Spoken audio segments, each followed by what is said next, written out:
اور تیسری چیز سیدنا صدیق اکبر رضی اللہ تعالیٰ عنہ نے اپنی ذات اور اپنے اہل و عیال کے ذریعے رسول اللہ صلی اللہ علیہ وسلم کی خدمت کی.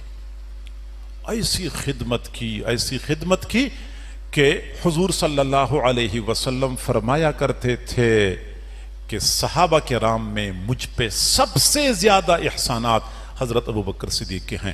حضرت عبداللہ بن عباس رضی اللہ عنہما روایت کرتے ہیں کہ ان النبی صلی اللہ علیہ وسلم خرج فی مرضہ الذی مات فیہ، اپنے مرض وفات میں اپنے گھر سے باہر تشریف لائے، عاصبا رأسہ فی خرقۃ، اپنے سر مبارک پر کپڑے کی ایک پٹی لپیٹی ہوئی تھی، سر میں درد ہو رہا تھا. فقعد علی المنبر، ممبر پہ بیٹھ گئے، فحمد اللہ واثنى علیہ، اللہ کی تعریف بیان کی، اللہ کی ثنا بیان کی، خطبہ دینا شروع کر دیا.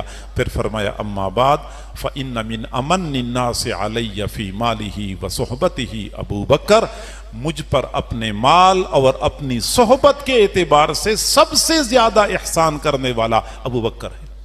ابو بکر کے سب سے زیادہ احسانات ہیں. اور ایسے احسانات حضور صلی اللہ علیہ وسلم ہر وقت یہ چاہتے تھے کہ ابو بکر میرے پاس رہے، ابو بکر میرے پاس رہے. حضرت حذیفہ بن الیمان رضی اللہ عنہ کی روایت ہے کہ ایک مرتبہ حضور صلی اللہ علیہ وسلم نے فرمایا اردت ان ابعث اقواما فی الاطراف یعلم الناس السنن والفرائض، میرا جی چاہتا ہے کہ میں کچھ لوگوں کو مختلف اطراف و اکناف میں بھیج دوں کہ جو لوگوں کو سنن اور فرائض کی تعلیم دے، سنن اور فرائض کی تعلیم دے. میرا جی چاہتا ہے کہ ایسے لوگوں کو بھیج دوں. تو کسی نے پوچھا ما تقول فی حق ابی بکر و عمر، آپ ابو بکر اور عمر کے بارے میں کیا کہتے ہیں؟ ان کو نہیں بھیجتے؟ ان کو کیوں نہیں بھیجتے؟ فرمایا انہ لا غنا بی عنہما، ان کے بغیر میرا گزارا نہیں ہوتا، ان دو حضرات کے بغیر یہ میرے ساتھ رہیں گے. فَإِنَّهُمَا فِي الدِّينِ كَالسَّمْعِ وَالْبَصَرِ، یہ دونوں حضرات دین کے کاموں میں میرے لیے ایسے ہیں جیسے میری آنکھیں اور میرے کان ہیں. ابو بکر اور عمر کے بغیر میرا گزارا نہیں. اِنَّهُ لَا غِنَا بِي عَنْهُمَا إِنَّهُمَا فِي الدِّينِ كَالسَّمْعِ وَالْبَصَرِ، یہ میرے لیے ایسے ہیں دین کے کاموں میں جیسا کہ آنکھ اور کان جو بندے کے ساتھ معاون ہیں، اسی طرح یہ دونوں حضرات میرے لیے معاون ہیں. اور یہی وجہ ہے حضرت جابر بن عبداللہ رضی اللہ عنہ فرماتے ہیں کہ حضور صلی اللہ علیہ وسلم نے فرمایا کہ میرے اوپر میرے صحابہ کرام میں سے کسی کا بھی کوئی احسان تھا تو میں نے اس کا بدلہ دنیا میں دے دیا. میرے صحابہ پر، میرے صحابہ کا مجھ پر کسی بھی طور پہ احسان تھا تو میں نے ان کو بدلہ دنیا میں دے دیا. الا ما خلا ابی بکر، ابو بکر کے علاوہ، فإنہ یکافئہ بہی اللہ تبارک و تعالی یوم القیامہ، کیونکہ ابو بکر کو احسانات کا بدلہ اللہ تعالی قیامت کے دن عطا فرمائیں گے. گویا کہ حضور صلی اللہ علیہ وسلم نے اس بات کا اقرار کر لیا کہ میں سیدنا صدیق اکبر کے احسانات کا بدلہ دنیا میں نہیں دے سکتا، اللہ تعالی ہی آخرت میں ان کو احسانات کا بدلہ دیں گے. اور پھر اللہ تعالیٰ کیسے بدلہ دیں گے؟ حضرت جابر بن عبداللہ رضی اللہ عنہ فرماتے ہیں کہ قیامت کے دن سیدنا صدیق اکبر کو یہ اعزاز بخشا جائے گا کہ ان اللہ تعالی یتجلی للناس یوم الآخرۃ عامۃ ولی ابی بکر خاصۃ، اللہ تعالیٰ قیامت کے دن عام لوگوں کے لیے عام تجلی فرمائیں گے، اپنا دیدار کرائیں گے، اور ابو بکر کو خاص دیدار کرائیں گے، باقی لوگوں سے ہٹ کے الگ تلگ اپنا جلوہ دکھائیں گے. تو حضرت سیدنا صدیق اکبر کو اللہ تعالیٰ اس طرح اعزاز بخشیں گے.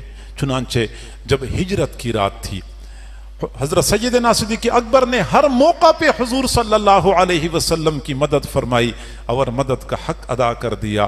لیکن ہجرت کا سفر تو وفاؤں کا سفر تھا، یہ ایثار کا سفر تھا، یہ جان نثاری کا سفر تھا. چنانچہ ہجرت کے سفر میں حضرت سیدنا صدیق اکبر رضی اللہ تعالیٰ عنہ بذات خود اور اپنے پورے گھرانے کو حضور صلی اللہ علیہ وسلم کی خدمت پر مأمور فرمایا. خود ساتھ چلے اور ساتھ چلے، شانہ بشانہ چلتے رہے۔ ہجرت کے سفر میں حضور صلی اللہ علیہ وسلم کے ساتھ چلنا یہ اپنی موت کو دعوت دینے کے مترادف تھا۔ کس قدر شدید حالات تھے، پرخطر کیفیت بنی ہوئی تھی۔ کفار مکہ نے 100 اونٹوں کا انعام کا اعلان کر دیا تھا کہ جو بندہ ان کی خبر ہم تک پہنچا دے یا ان کو گرفتار کر کے ہم تک پہنچا دے۔ ان پرخطر حالات میں حضرت ابوبکر صدیق خود ساتھ ساتھ چلتے رہے، اور دوسری جانب اپنی اہلیہ کو فرمایا تھا کہ ہم نے غار ثور میں جانا ہے، 3 دن وہاں گزارنے ہیں، آپ نے روزانہ تازہ کھانا بنا کے ہمارے پاس بھیجنا ہے۔ اپنی اہلیہ کو کھانا بنانے پہ لگایا، اپنی بیٹی حضرت اسماء رضی اللہ تعالی عنہا کو کھانا پہنچانے پہ لگایا۔ اور آپ یقین کریں، جن لوگوں نے غار ثور کو دیکھا ہوا ہے، آج بھی دن کے وقت غار ثور تک پہنچنا کتنا دشوار ہے، حالانکہ اب تو کسی طور پہ راستے بھی بن چکے ہیں، اس وقت تو راستے بھی نہیں تھے۔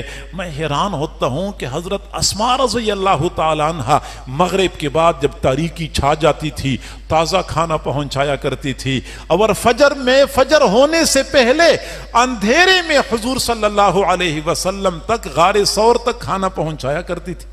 اپنی بیٹی اسماء کو کھانا پہنچانے کی ڈیوٹی سونپ دی، اور اپنے بیٹے عبد الرحمن کو حکم دیا کہ آپ نے رات کے وقت ہمارے ساتھ رہنا ہوگا، خدمت کی ضرورت پڑ سکتی ہے، لیکن فجر ہونے سے پہلے آپ نے مکہ مکرمہ پہنچنا ہوگا۔ پورا دن مکہ مکرمہ میں پھرتے رہتے آپ نے مکہ والوں کی خبریں معلوم کر کے شام کو ہم تک خبریں پہنچانی ہیں۔ تو حضرت عبد الرحمن بن ابی بکر کو یہ ڈیوٹی سونپ دی، اور اپنے غلام کو حکم دیا تھا کہ آپ نے بکریاں چرانی ہیں، اور بکریاں چراتے چراتے چرانے کے بہانے غار ثور کے دہانے پہ پہنچانی ہیں، اور ہم تک تازہ دودھ پہنچانا ہے۔ چنانچہ اپنے غلام کی ذمہ یہ کام لگا لیا، گویا کہ پورا گھرانہ حضور صلی اللہ علیہ وسلم کی خدمت پہ لگایا ہوا تھا۔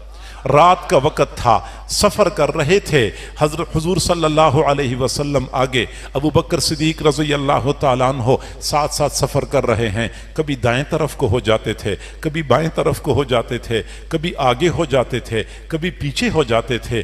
حضور صلی اللہ علیہ وسلم نے پوچھا، ابو بکر کیا وجہ ہے، آپ یا تو آگے چلیں یا پیچھے چلیں، کبھی دائیں ہو جاتے ہیں، کبھی آگے ہو جاتے ہیں، کبھی بائیں، کبھی پیچھے ہو جاتے ہیں، وجہ کیا ہے؟ تو سیدنا صدیق اکبر رضی اللہ تعالیٰ عنہ نے فرمایا، اللہ کے نبی، جب میں دائیں طرف چل رہا ہوتا ہوں مجھے ڈر لگتا ہے کہ ایسا نہ ہو کہ آگے کی جانب سے کوئی دشمن آپ کو نقصان پہنچا دے۔